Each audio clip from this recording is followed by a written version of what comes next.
Hey there folks, TGK or James here for GameGrin.com. Now I know you're all hyped after E3 and all the new games that are set to be released over the next few months, but I'm here to tell and show you what Owen Chan or Gargontara and I got up to over the weekend as we took a train into London for the Rocket League World Championship Finals. So the event itself, RLCS Finals, the Rocket League Championship Series Finals, was held at the Copper Box Arena in the Olympic Village, Stratford, and was an absolute treat. Owen and I arrived in this awesome venue that was lit up by a 4-screen setup in the middle of the arena, hanging above the 2 rows of 3 PCs. In the center of the 2 rows was an epic trophy that was only going to be lofted by one team at the end of the 3-day event. The whole place was lit up with spotlights, huge screen panels, and looked the part, both on camera to the tens of thousands watching online and inside the arena to the thousands that bought tickets. The Rocket League event management staff did a fantastic job of making a spectacle of the small footprint the stage filled compared to the remainder of the arena.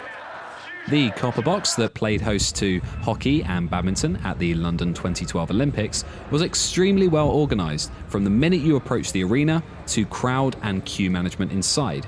We spoke to a couple of fans outside prior to Saturday's games who said they were told the original seats they were allocated were obstructed, so were helpfully allocated different seats before everything kicked off. A credit to the exemplary planning that sometimes isn't even seen at higher profile sporting or music events. Owen and I got the chance to interview some of the big name players on the Saturday, including top-ranked North America team going into the tournament, G2, and the best team in Europe, Complexity. All the players were very humble and seemed to be more interested in the awesome venue they were playing in, let alone the opportunity to walk away with $100,000. The team that did walk away with the prize money, Team Dignitas for EU, were gracious in their back-to-back victory. They stayed cool during their post-win interview, and when asked how hard they were going to party that night, their response was clear. We're going to get drunk. Brilliant. The crowd were unreal, and nobody could expect what impact they would have on transforming the event from an eSports final to the perfect advert for the entire eSports scene. All the casters, viewers online, players and pros attending were in absolute awe of the atmosphere inside the arena.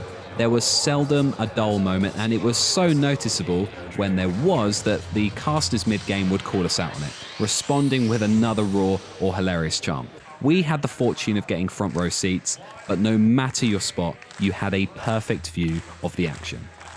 Saturday was my first visit to an esports event of any kind, and whilst I'd normally think that I'd peaked too soon, being fortunate enough to witness such an awesome event, I knew that this was just the start. The Rocket League esports scene, like many other games, has come along leaps and bounds from its humble beginnings, and there is no sign of slowing it down. There's talk of esports being included in the Olympics in the near future, not just being set in the venues. And the crazy thing is that Rocket League in particular isn't even the most impressive when looking at numbers. Counter-Strike, Dota, League of Legends and Overwatch are streets ahead in terms of viewership and visitor revenues, with online events that stream to tens of thousands taking place every day. Even Fortnite, that's been completely absent from official competitive gaming, will have a $100 million, yes, $100 million prize pool for its inaugural esports year, offered by developers Epic Games.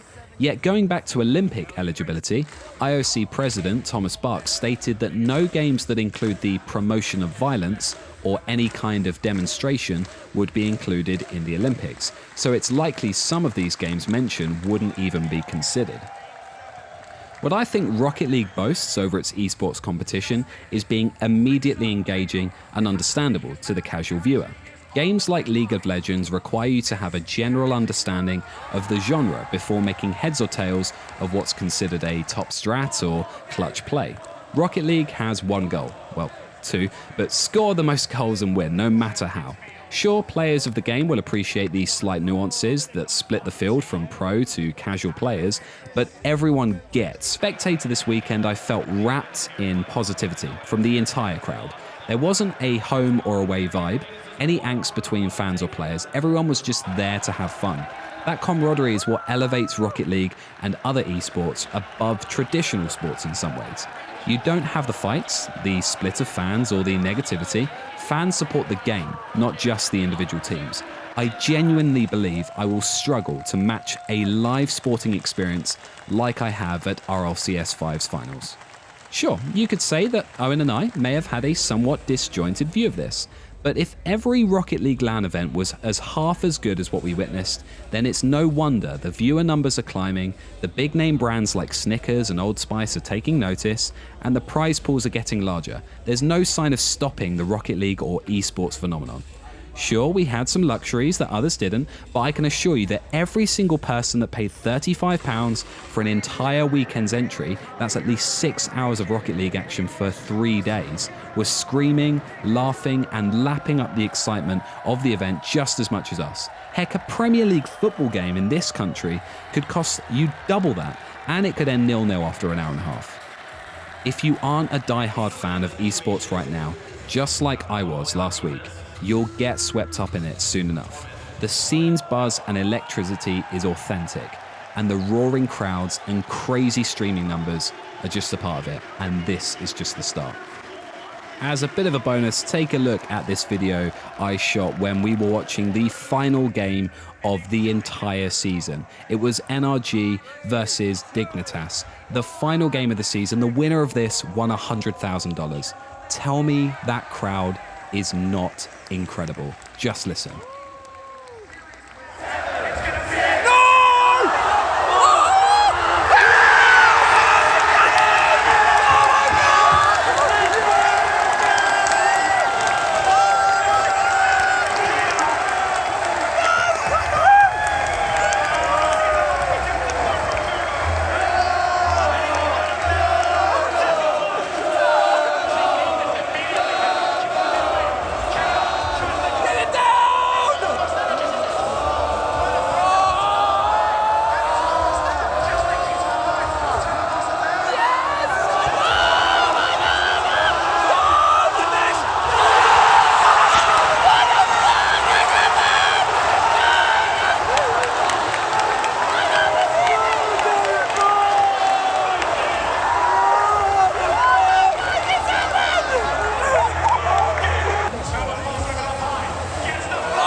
Yes, my screaming is embarrassing, but we got wrapped up in it, and it was an awesome, awesome time.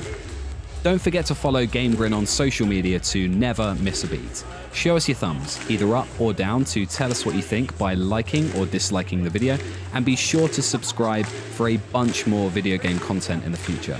I've been TGK for GameGrin.com, and I'll see you next time. Ta-ra for now.